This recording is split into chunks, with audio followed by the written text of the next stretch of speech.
Saya itu pemuja Allah yang serius. Sampean ya pemuja Allah, tapi kan kadang kurang alim. Saya ini pemuja Allah serius. Saya itu kalau ngaji, ya ngaji biasa belajar, itu sering nangis, nangis seneng. Misalnya saya baca tadi, Miftahul Jannah la ilaha illallah, lung kunci kok dikasihkan. Kita ini masuk neraka gak pantas, enggak bawa kuncinya kok masuk gitu. Harusnya kita ini masuk surga, kita kan pegang kunci surga, gak pegang kunci neraka. Maka aneh kalau kamu masuk neraka itu aneh. Coba kita pegang kunci surga apa kunci neraka? Tapi kadang teman saya suruh neraka ora ono kuncine. Karena tidak ada pintunya. Terus saya bilang, kamu kok tahu? Memangnya mau ke sana kata saya. Saya tidak punya rencana tahu neraka. Dan saya meskipun guyon itu serius. Bedanya orang alim sama ndak itu di situ.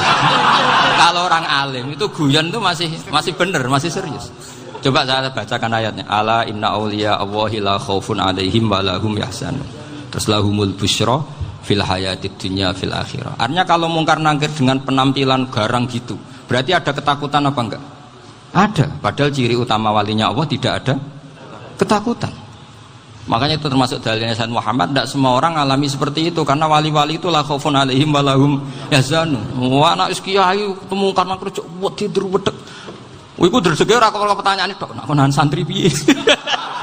Lho isen wis kiai dihanjuti mungkar nakir. Malu gak kira-kira? Mesti plengane konan santri piye. Nak jawabannya gampang karena pernah ngajar tauhid. Makanya Sayyidina Ali ini cerita ini ada di kitab Nurul Dzolam. Sama lihat di kitab Nurul Dzolam karangannya Syekh Nawawi Banten. Itu Sayyidina Ali itu ya, andekan orang biasa mungkin ya agak-agak hasud, tapi ini wali gak boleh kamu katakan.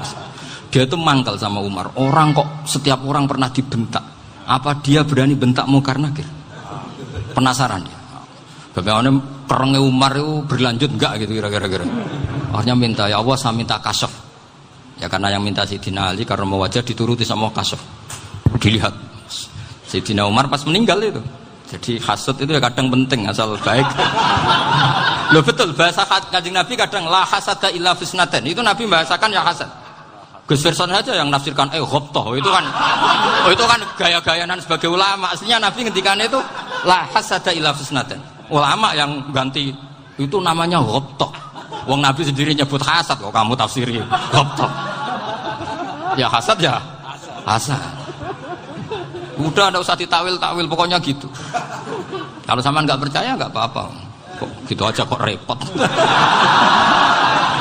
Karena sampean nggak percaya kemungkinannya dua. Satu nggak ngerti. Dua sama-sama alim. Kan dari awal kalau sama-sama alim kan laisa li alimin ayuqallida aliman akhor. Kita nggak perlu saling mengikuti. Ngapain hasud? Biasa aja. Akhirnya Sayyidina Ali kasar. Pas Umar bangun, setelah mati kan bangun, setelah meninggal bangun. Mungkar nakir datang dengan perang yang sangat garang. Itu digambarkan Sayyidina Ali matanya itu kal kidril ghali. Kayak apa? Kendil yang apa? Menganga. Wah, seru. Sayyidina Ali senang, paling takut ini Umar. Senangnya bukan main, wah ini mesti takut Umar. Biasa. Ternyata enggak, Umar malah bangkit. Woi, mungkar nakir ya. Kamu tahu menghadapi siapa? Itu betul. Kamu itu menghadapi temannya ahabbal khalqi ilallah. Yang diandalkan temannya bukan dia. Kamu tahu yang kamu hadapi, saya ini teman kekasihnya Allah. Jadi boleh kamu mengandalkan Mbak Virjon. Tapi nanti resikonya mungkar nakir tanya, itu Virjon siapa? Wah itu masalah itu kan. Makanya syaratnya wali itu harus ma'rufun fis sama. Di langit sudah populer. Makanya dulu ada orang yang saking seninya Abdul Qadir ditanya apa saja jamnya Abdul Qadir Al-Jilani. Itu aman karena beliau populer. Makanya program kita harus populer dulu di langit. Oh, itu nanti kalau dicatut oleh santri-santri nggak apa-apa. Kalau nggak populer nanti dicatat, itu siapa? Masalah ini. Umar itu yang dibanggakan itu, kamu tahu saya siapa? Ya enggak tahu. Saya ini temannya kekasihnya Allah. Temannya Muhammad. Iya Muhammad Rasul. Wah mikir waduh. Repot. Loh di dunia aja gitu kan temannya presiden, temannya panglima, apalagi ini temannya Sayyidul Awalin wal akhirin. Di dunia aja bilang temannya presiden, menteri, orang sudah takut, apalagi ini temannya Sayyidul Awalin. Hanya mengkar-nakir terus konfirmasi sama Allah, gimana ya Allah ini ngadepi. Sebetulnya diadalkan itu temannya, bukan dia. Wah, akhirnya sama Allah dibilang, ya Bu, ya sama seorang seperti itu Bu yang sopan. Terus semenjak itu Mungkar Nakir itu nggak selalu berpenampilan seperti itu, sangat. Jadi semoga itu konsisten sampai nanti. Jadi kamu kalau ingin nggak takut Mungkar Nakir, jadi wali dulu. Karena syaratnya tadi hanya wali sing la khaufun alaihim wa lahum yahzanun lahumul busyra fil hayatid dunya fil akhirah. Jadi orang itu kalau ngaji itu harus khatam. Jangan semuanya kena pertanyaan. Dan kalau semuanya kena pertanyaan nanti repot. Kalau Nabi Muhammad ditanya waman Nabi juga. Nabimu siapa? Lu kan terus jadi aneh. Jadi makanya ketika Sayyid Muhammad semua ulama lah, enggak ada am kecuali ditaksis. Kecuali sifatnya Allah. Misalnya bikulli syai'in alim ya benar-benar bikulli syai'in. Tapi kalau am semuanya pasti ada taksis. Meskipun dalam muhawarah muhadasah biasa. Misalnya contoh gampang, istri kamu baru seneng kamu, Mas nak pengen apa-apa aku lapor aku, gak apa-apa Mas, mesti aku seneng gak sama lapor. Iku dia aku pengen wayo. Wah langsung jadi apa wae. Mesti apa wae maksudnya kecuali itu gitu. Padahal kalau ngomong Mas sampean ingin apa saja tak dukung. Sampean bilang pengen iku wayo. Kira-kira disetujui apa enggak? Sama seperti kita kalau punya teman akrab, wes nang omahku gak apa-apa, anggap ya omahmu dewe. Terus mlebu-mlebu kamar. Jadi tidak ada am kecuali ditaksis. Artinya kalau ada cerita bahwa orang mati pasti ngalami ditanya Mungkar Nakir, itu pasti ada am yang ditaksis. Itu pasti juga dialami para anbiya, para auliya. Karena ciri utama wali itu la khaufun alaihim walahum yahzanun. Kemudian saya yang mau cerita ya, supaya sampean bisa menghadapi dunia global ini, tak bawa tafsir Munir termasuk tadi. Ini saya baca ini karangannya Syekh Nawawi, karena tadi kata Mbah Firjon ngaji itu harus sama orang bersanad. Saya ini kalah sama beliau itu berkali-kali. Secara nasab saya harus manggil Mbah. Secara silsilah ilmu saya juga kalah lagi. Saya sering disewani sama cucu-cucu Syekhona Khalil. Kiai Siddiq itu termasuk murid dekat beliau Syekhona Khalil. Kalau itu berarti kan Gus Wirjon, Ahmad, terus Mbah Siddiq. Mbah Siddiq ngaji Syekhona Khalil. Syekhona Khalil itu pernah ngaji langsung sama Sayyid Zaini Tahlan. Berarti beliau dari Sayyid Zaini Tahlan itu baru generasi kelima. Sementara saya itu sudah ke-7 atau ke-6. Saya, Mbah Mun, Mbah Karim misalnya, Mbah Hashim, Mbah Mahfud Termas, Sayyid Abi Bakar Sato yang arangnya Anatul Talibin, baru Sayyid Zaini Tahlan. Berarti saya ke-7, kalah lagi. Tapi untuk jadi wali biasanya cepat saya. Karena syaratnya jadi mbah itu ngalah demi putu. Jadi kalau beliau ngotot, saya dulu Gusti, saya mbahnya. Wah itu mbah yang nggak baik. Pasti jatahnya dikasihkan apa? Cucunya dulu.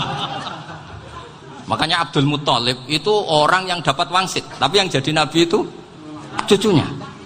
Jadi dalil saya banyak.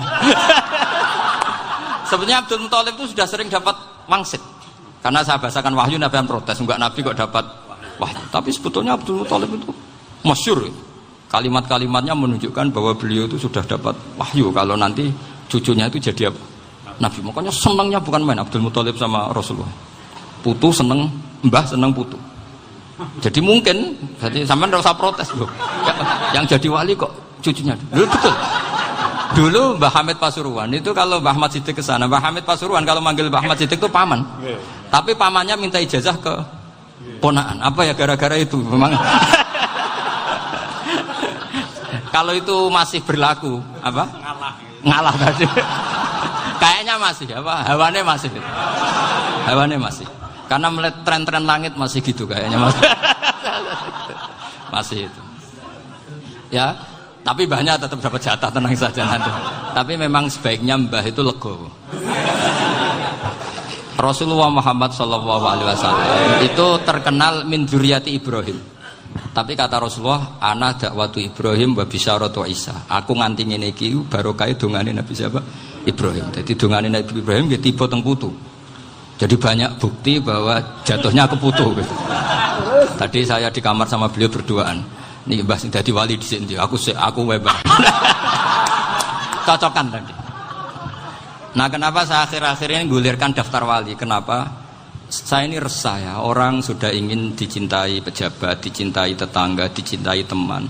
Tapi kadang-kadang orang lupa lagi dicintai Allah. Makanya saya meskipun guyon, tapi ini amdan, bukan sahwan. Supaya orang punya cita-cita lagi jadi wali, ingin dicintai Allah. Kita ini terlalu lama ingin dicintai makhluk. Mbok ya naik kelas sedikit lah. Ingin dicintai Allah Subhanahu wa Ta'ala. Meskipun saya guyon, tapi tadi guyon saya tuh lebih serius ketimbang serius Anda. Karena tak pikir.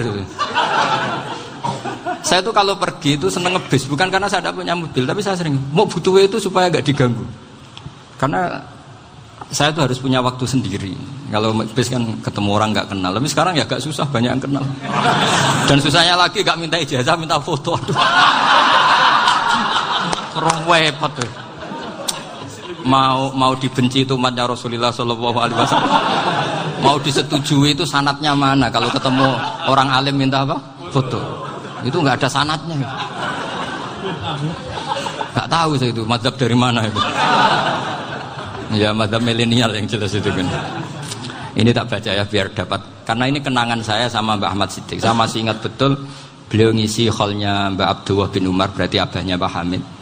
Karena mbah saya itu Fatimah binti Khalid bin Umar. Kalau Mbah Hamid itu Hamid bin Abdullah bin Umar. Itu saya masih ingat betul zaman itu Mbah Hamid siap hall di Lasem itu rawuh dan saya derek mbah saya karena masih misanan datang ke Lasem. Itu beliau pas itu ngisi sama Mbah Mun. Mbah Mun masih muda, Ki Ahmad Siddiq sepuh senior. Itu beliau cerita bahwa dulu ketika Indonesia dijajah Jepang itu para kiai mimpi dibacakan ayat Khulibatir Rum fi adnal ardi wa hum min ba'di walabihim. Terus ada kiai yang tanya, takwilannya gimana? Ya nanti Jepang pulang bukan karena kita yang mengalahkan, tapi Jepang ada yang mengalahkan sendiri, meskipun tidak kita. Kayak dulu Faris tidak dikalahkan Islam, tapi dikalahkan Romawi, tapi yang senang umat Islam. Wa yauma idzi yafrahul mu'min. Itu luar biasa ulama-ulama kita. Delalah kejadiannya Indonesia seperti itu. Yaitu kita tidak mengalahkan Jepang, tapi Jepang pulang sendiri karena dikalahkan apa? Sekutu. Ya ini saya baca. Ini tidak usah dicek bacanya bener apa enggak, sudah aman apa? Aman. Karena kalau saya salah itu ya sengaja. Artinya ya sengaja saja. Ya biasa maksudnya. Saya kemarin ngisi di Pondok Peloso, di Pondok Al Munawir Jogja. Salah itu ada dua. Ada salah yang memang benar-benar salah. Ya itu enggak apa-apa, bisa dimakfu.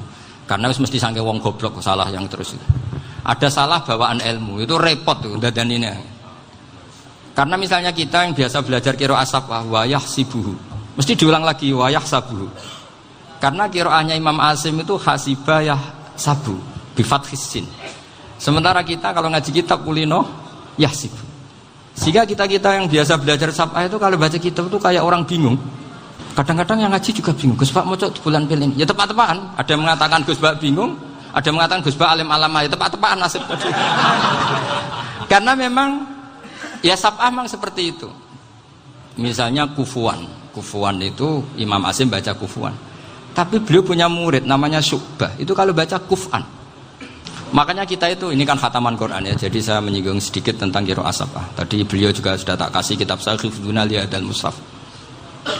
Sama tak ajari latihan sab'ah. Memang angel ya. Makanya yang nggak bisa itu wong pinter. Sudah tahu angel ya nggak usah diteruskan kan. Orang menghindari barang angel itu pinter apa goblok? Pinter. Berarti wong goblok pinter. Saya tuh makanya sama orang goblok tuh respect. Jadi orang alim tuh angel apa gampang? Angel. Menghindari barang angel pinter apa goblok? Loh, orang menghindari barang angel pinter apa goblok? Pinter. Berarti wong goblok pinter. Jadi saya sama orang-orang goblok itu respect. Sudah tahu jadi orang alim angel ya barang angel ya harus dihindari. Makanya saya ini insya Allah umatnya Nabi yang termasuk yang terbaik. Amin. Karena mencintai umatnya Nabi termasuk yang goblok. Itu tidak gampang itu. Karena tadi sudah tahu ya. Seperti itu loh orang naik Panjat Pinang. Itu yang naik karena ingin hadiah. Yang nonton sudah tahu wah licin kok dinaikin mau keplotok ya. Tapi orang sepakat yang nonton juga pinter karena sudah tahu ribet kok Tuku ning pasar rak kena lha opo menek. Sama juga gitu. Ngalim tafsir angel, ngalim fikih angel. Nek karek ngaji ngrekam kan gampang. Itu pinter apa goblok? Pinter. Iya. Makanya kula niku mbok burohno ngono tok. Saya tadi dinasihati Mbak Firjon, muga-muga hati saya selamat. Saya itu meskipun kata orang banyak, muhibbin saya banyak, tapi saya insya Allah tidak riya. Saya itu pakai kitab namanya Tasbidul Fuad, itu karangannya Said Abdul Al-Haddad. Ketika beliau punya muhibbin banyak ditanya, bagaimana ya Habib Anda menjaga hati Anda? Jamnya Said Abdul Al-Haddad itu unik. Innama azzamu Allah.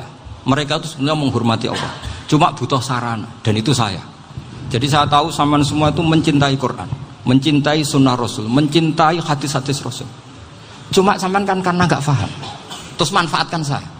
Jadi sebenarnya saya ini korban. Korban. Jadi saya mau riak gimana? Korban kok mau. Bangganya di mana tuh? Coba sampean misalnya ngaji tafsir, belajar sendiri kan susah. Terkitnya susah, maknanya susah. Bahkan beli kitabnya kadang tidak kuat. Loh, untuk jadi alim tafsir itu kan harus beli kitab. Loh, saya sering belajar kitab itu jutaan. Tafsir Tobari, saya pernah beli kitab Fakhrur Razi itu berapa coba? 27 jilid. Karangannya Fakhrur, belum karangannya ulama modern, Imam Sya'rawi. Itu berapa jilid? Itu jutaan. Saya kemarin juga dihadiahi kitab Pak Quraish Shihab namanya Faidul Bari fi Syarhil Bukhari. Pak Quraish Shihab yang terkenal. Dia sering diskusi sama saya. Saya ngasih hadiah beliau ngasih hadiah saya. Wah, itu harganya enggak kuat. Tidak kuat, kadang di Indonesia enggak ada coba. Dan sama orang hebat menghindari kesulitan itu. Nah, kesulitan itu sebab ngaji ikut, kalau enggak paham dirukok rekamannya sudah gitu. Pinter mana sampean sama saya? Pinter sampean kan? Bikin sosis susah, beli aja kok repot kan. Nah, makanya nggak boleh orang bilang, wah aku goblok reso tafsir, aku wong pinter. Makanya nanti kalau saya ketemu Nabi tidak termasuk orang yang mentahkir orang Islam. Kafa bil mari isman ayah kira akhahul muslim. Jadi cukup orang itu dosa kalau menyepelekan orang Islam. Termasuk darani sampean goblok itu dosa. Caranya nggak darani goblok ya tadi di logika tadi. Alim itu angel. Gendari angel itu pinter. Berarti wong bodoh. Pinter ya sudah gitu. Tapi tetap bodoh. Tapi ini satu cara untuk saya respect gitu. Coba orang yang ngaji tafsir saya banyak, mungkin ribuan. Itu sebetulnya mencintai Quran. Karena Quran adalah kitab suci yang panduannya umat Islam. Sangat mencintai Quran. Terus kemudian mereka nggak paham. Terus mencari orang yang memahamkan. Burohno lah cara jawabannya. Terus keren saya itu di mana coba? Lah terus mereka kurang ajarnya gini, kalau paham itu ya alhamdulillah paham. Kowe nak ngaji Gus Bae ngono tok. Tapi nek ora paham, ora nyalano akale. Mari Gus Bae nerangno cepet, mulane gak paham. Ora kok nyalano teke sing lelet. Oh kan masyaallah naudzubillah tenan. Sebetulnya tingkat kurang ajarnya tinggi Gus sebenarnya. Jadi kalau nggak paham itu kadang nggak nyalahno uteke. Kayak mau misalnya, mau mari mikir aja jelas. Padahal misalnya jelas orang mesti paham bodoh. Paham? Jadi kata Said Abdul Haddad, innama azzamu Allah. Sebenarnya mereka itu sangat menghormati Allah. Makanya kita nggak perlu mengatakan wasilah itu kafir, nggak akan. Karena orang tawasul sama Rasulullah itu ingin dapat ridhonya Allah lewat orang yang dicintai Allah. Kita mencintai wali sebenarnya, wah itu kekasih Allah. Kita mencintai itu karena mencintai Allah. Sama seperti gini, kamu mencintai kangkung apa enggak? Sebenarnya sama sekali enggak. Tapi kamu ingin sehat, ada asupan gizi. Kamu ingin tubuh kamu sehat, butuh asupan gizi. Kemudian kamu makan kangkung. Apa terus kamu cinta kangkung? Kan enggak. Cinta kesehatan kamu sama. Orang yang mencintai saya sebenarnya ingin kepuasan rohani. Saya kan termasuk kiai yang torekonya gampang. Ini swarga, kan akhirnya penggemarnya banyak. Coba kalau kamu ini neraka. Wah, jadi sebetulnya Anda mencintai kepuasan Anda sendiri. Nah, saya ini korban. Makanya untuk masuk surga cepat saya. Korban itu cepat. Da'watul mazlum la turaddu kan gitu. Laisa bainahu wa bainallah hijab. Jadi saya kalau donga langsung seret langit. Karena mazlum. Saya sinau tafsir itu, Pak, sampean bayangkan ada tafsir itu sudah 27 jilid. Sing ngarang Fakhrur Razi itu buletnya bukan main. Karena dia ahli filsafat. Buletnya masyaallah. Sudah gitu sinau Jalalain kadang dikomen oleh Sawi. Sudah kita percaya Jalalain jebule dibuli Sawi. Percaya Sawi dikandani, "Oh iku Maliki rasa ribet." Sudah gitu sinau Qurtubi, sinau tafsir Tabari itu susahnya. Belinya susah, belajarnya susah. Padahal saya punya keluarga, punya istri, punya anak. Bayangkan kalau istri saya rewel kayak istri sampai. Wah itu. Tapi alhamdulillah enggak. Sama sekali enggak. Allah sudah milihkan, wah ini bahaya kalau punya istri rewel. Imam Sibawai itu kitabnya banyak, tapi yang terbukukan hanya kitab Sibawai. Karena beliau kalau sudah belajar lupa istri. Hanya pas beliau di pasar, kitabnya dibakar semua sama istrinya. Karena dianggap saingannya. Ternyata yang dicerai tidak kitabnya, malah istrinya. Itu Imam siapa? Sibawai. Tapi alhamdulillah kitab saya nggak terbakar, aman. Saya teruskan ya. Jadi untuk menjaga riya dilatih innama azzamu Allah. Sebenarnya mereka itu menghormati. Sehingga wasail-wasail itu sebenarnya nggak pernah jadi subjek pelaku utama, tetap Allah. Sebab itu kata Sayyid Muhammad, kamu kok mengatakan wasilah itu kafir itu gimana? Ketika innallaha qad ba'atsa lakum taluta malika. Talut itu ya manusia. PD-nya itu apa? Inna ayata mulkihi ayyatiyakumut tabut fihi sakinatum mir rabbikum wa baqiyatum mimma taraka alu Musa wa alu Haruna tahmiluhul malaikah. Jadi beliau PD itu kalau bawa sunduk semacam peti sakti, sing di situ ada baqiyatum mimma taraka alu Musa wa alu Haruna tahmiluhul malaikah. Ya kayak semacam jimat. Tapi saya bukan mensyariatkan jimat enggak, karena nanti banyak penjual yang pembohong juga gitu loh.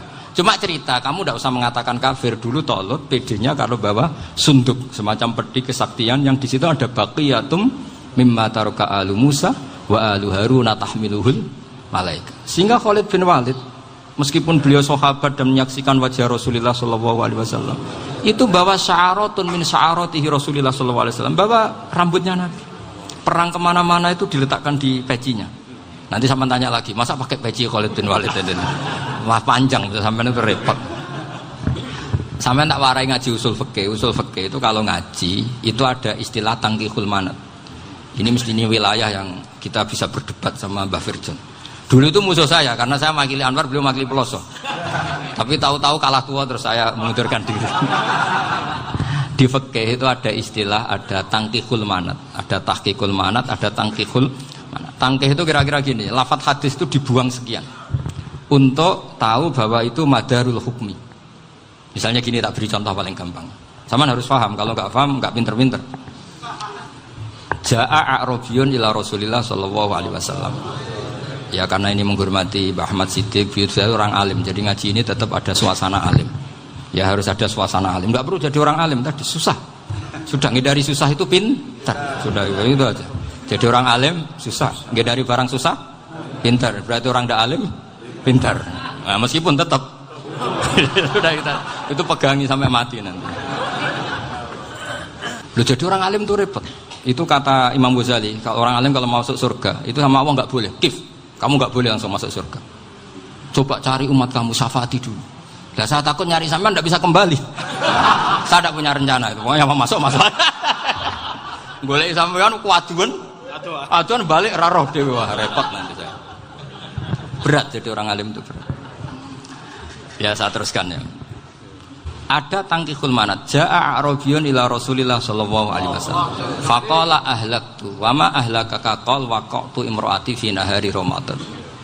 Ya sidang kita, saya ini rusak ya Rasulullah. Kenapa? Karena saya menjima istri saya fi nahari Ramadan. Terus kata Nabi, kamu harus bayar kafarah. Napa Nabi kafarah? Puasa 2 bulan. Wong baru 1 hari aja terjadi gitu kok disuruh puasa 2 bulan. Ya tidak kuat ya Rasulullah. Baru berapa hari saya puasa aja kecelakaan seperti itu. Apalagi kalau sampai 2 bulan. Tidak ya Rasulullah. Ya sudah kalau gitu kamu pertama ngasih makan apa? Itqu raqabah kan, pertama merdekakan budak. Tapi kan sekarang nggak ada budak makanya terus sekarang langsung puasa. Wah ini nggak bisa semua. Ya sudah ngasih makan orang 60. Kasihkan siapa ya Rasul? Ya orang fakir. Saya ini paling fakir. Di kampung saya ini orang paling fakir. Jadi mulai dulu orang fakir itu hubungan suami istri itu paling lancar mulai dulu. Makanya orang fakir itu anaknya banyak.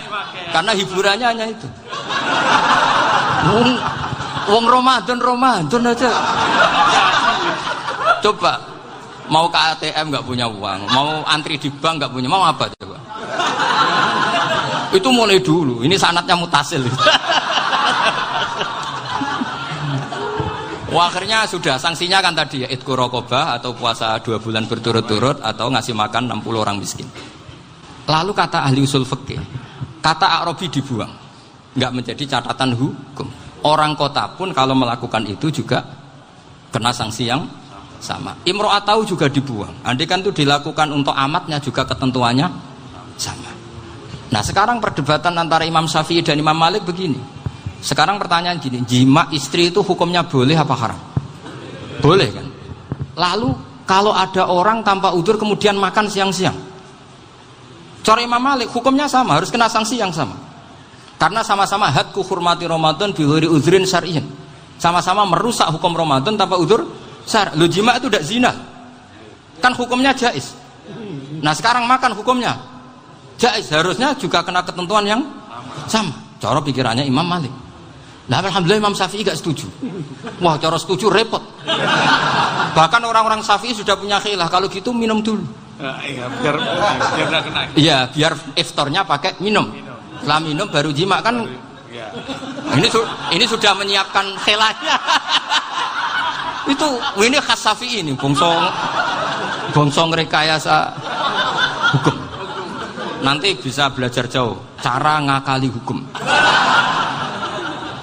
Makanya guyonan yang masyhur Gus Dur itu gitu. Ada seorang kiai atau Gus lah, ya punya salah, namanya manusia kan punya salah, entah cangkruk entah apa, pokoknya punya salah. Ada wartawan yang ngiranya semua kiai itu orang suci, sehingga tanya sama Gus Dur, Gus itu ada kiai kok, ya pokoknya salah lah. Tapi jangan bayangkan dosa besar, enggak, kecil-kecil aja. Itu gimana itu? Padahal kiai kan orang suci. Jawabnya Gus Dur lucu. Ya justru yang boleh salah itu para kiai. Kalau kamu nggak boleh. Loh, kok bisa Gus? Karena mereka tahu caranya tobat. Repot. Kalau kamu nggak tahu caranya, sama pelanggaran hukum itu ya harus pakar-pakar hukum. Ya. Itu yang tahu caranya yang rekayasa. Kalau kamu ya kena pasal kan. Ya. Jadi kamu jangan niru saya. Saya ini punya sekian cara untuk pembunuh. Nah, itu namanya khilah. Makanya kata Sayyid Muhammad, kamu tidak usah anti khilah. Karena Abu Hanifah itu membolehkan khilah, kitabul khiyal. Yang penting kamu soleh dulu. Setelah soleh nanti Allah maklumi. Soleh dulu, syaratnya soleh dulu. Kalau tidak soleh jangan. Contohnya gini, ada orang mau puasa lemes sekali, mau makan. Gampang. Kalau langsung makan kan kayak hadku hormati Ramadan biwiri udrin syar'iyyin. Aku langsung mau jembera sowan Mbah Firjo. Sudah status saya apa? Musafir. Ya, sudah berangkat aja sampai Tuban makan. Nanti kalau nggak jadi ya nggak apa-apa sudah. Kan mulai pergi sudah musafir. Saya tidak tahu nanti malaikat tertarik gebuki nggak tahu. Tapi itu ada khilahnya. Asal soleh. Karena kata Sayyid Muhammad dan semua kitab mengatakan itu. Kalau sama nggak tahu ya kebablasan. Nabi Ayub, yang nabi yang terkenal gudikan itu siapa? Ayub ya. Nah, itu yang Israiliyatnya kan seru lah. Gudikan dikukur bek kreweng itu terlalu lah kalau itu. Untuk kreweng konti ning Arab ora ono kreweng itu sudah masalah itu. Singkat cerita, Nabi Ayub ketika diasingkan kaumnya itu kan nggak punya sumber makanan. Lah orang lelaki itu mulai dulu egois. Istrinya Nabi Ayub itu cantik sekali. Udah cantik, rambutnya bagus. Makanya kamu nggak usah tanya kenapa istrinya kayak banyak yang cantik. Ya nah warasatul anbiya, nggak boleh gitu. Kalau nggak cantik ya warasatul anbiya dari segi balak. Istrinya Nabi itu semuanya cantik. Nggak usah tanya sebabnya apa, pokoknya gitu, semuanya cantik. Singkat cerita, beberapa kali istrinya Nabi Ayub itu kerja demi bisa nafkahi Nabi siapa? Suatu saat itu tidak ada pekerjaan yang cukup untuk beli roti. Satu-satunya peluang dapat rezeki itu putrinya raja itu rambutnya berondolin. Terus ada sayembara siapa yang rambutnya bagus mau dibeli. Sampai rambutnya istrinya Nabi Ayub itu dijual. Nabi Ayub tersinggung karena itu mengurangi kecantikan. Jadi lelaki mulai dulu gitu. Udah nggak urun kalau istrinya nggak cantik itu komplain. Itu khasnya lelaki. Jadi kalau kamu gitu ada sanadnya juga, tenang saja ya. Komplain ya pegawaian itu. Saking mangkelnya Nabi Ayub terus ngendikan la adriban naki mi'ata sautin. Kamu akan saya pukuli dengan mi'ata sautin atau dengan 100 cambukan. Atau mi'ata dikhtin atau mi'ata apalah sesuai konteks zaman itu. Engko namanya pecut tuku konti kok ribet lagi. Singkat cerita, akhirnya ketahuan bahwa istrinya menjual itu demi Nabi Ayub. Allah nggak ridho kalau kekasihnya yaitu istrinya Nabi Ayub wis perjuangan kayak gitu malah kena hukuman. Tapi Allah juga nggak ingin kekasihnya yang bernama Ayub melanggar sumpah. Padahal beliau sudah sumpah, wallahi demi Allah nanti tak pukul dengan 100 kali. 100 kali dengan lidi lah misalnya, contoh yang gampang tuh lidi. Akhirnya sama Allah dikasih satu solusi. Wa khud biyadika dikhsan fadrib bihi wala tahnas. Ya sudah, lidi itu ikat jumlahnya 100. Terus pukul sekali saja, anggap saja sudah 100. Iku pangeran sing wari ngakali ngono iku pangeran. Tapi syaratnya soleh, syaratnya soleh. Jadi kalau kamu anti khilaf berarti anti ajarannya Allah di ayat itu. Wa khud biyadika dikhsan fadrib bihi wala tahnas. Itu dulu ada, ini cerita di Ithaf, ini cerita terakhir, ini sudah, sama jangan nama sudah. Terus pengumuman tadi, yang nggak pernah sepuh ngutang saya itu haram tadi. Karena tadi saya punya kewajiban di rumah yang bisa menggugurkan ya kewajiban yang lebih besar. Lebih besar itu ya tadi, bisa pernah guru, pernah sepuh, yang jelas nggak umur. Umur sampean menangkap itu, tua serepet itu. Ada raja itu ganteng kaya, senengannya nikah perawan cantik. Itu semua kampung mesti kenal. Mungkin digilir atau gimana pokoknya. Suatu saat ada pemuda suka sama perempuan yang di kampungnya, cantik sekali. Kemudian pemuda ini ternyata pekerja di kerajaan itu. Tiap hari ditanya, "Oh, itu yang di kamu yang cantik siapa? Mau saya nikahin gini." Wah, bahaya ini, saingannya raja. Jadi yang dibidik pemuda tadi itu saingannya. Si raja ini orang yang namanya raja kan gengsinya tinggi. Kaifatang kihuha wa qad ra'aitu qad qabbalaha rajulun. Kobok nikah piye? Saya itu pernah melihat dicium lelaki. Wah, gak mau. Gak gelem wis kadung ditambung lan waqat qabbalaha rajulun. Saya pernah melihat sendiri qabbalaha rajulun, dicium oleh lelaki. Wah, sudah gak minat raja langsung gak keren. Suatu saat pemuda tadi nikahi perempuan itu. Rajanya marah-marah. Kamu lelaki gak punya harga diri gini. Gak punya selera, gak punya harga diri, sudah pernah dicium orang kok tetap dinikah. Terus bilang ke raja, ta'rif manir rajul, lelaki itu siapa? Abuha. Kamu tahu lelaki itu siapa? Sopo? Abuha. Bapaknya. Saya kan hanya bilang rajulun. Pernah dicium lelaki. Lah pikirannya raja itu lelaki kue-kue ngene iki. Tapi butuh etan mau raja ben gak sida, itu aja tuh. Baru kayak digulirkan gitu, waqat qabbalah rajulun. Wah, enggak mau. Setelah itu suatu saat pegawainya tadi nikahi perempuan. Kamu enggak punya harga diri gini. Kamu tahu manir rajul apa abuha? Wah, nak ngono aku gak poho-poho. Lah monggo sakniki wis bojo kula. Ora trimo wis diambung wis macam-macam. Lah itu namanya khilah. Apa? Khilah. Kalau di Balawa disebut tauriyah atau apalah. Tapi saya tidak ngajari sampean seperti itu. Sudah pinter sebelum saya ajarin. Bangsa ngakali kan sudah pinter. Saya kira demikian. Assalamualaikum.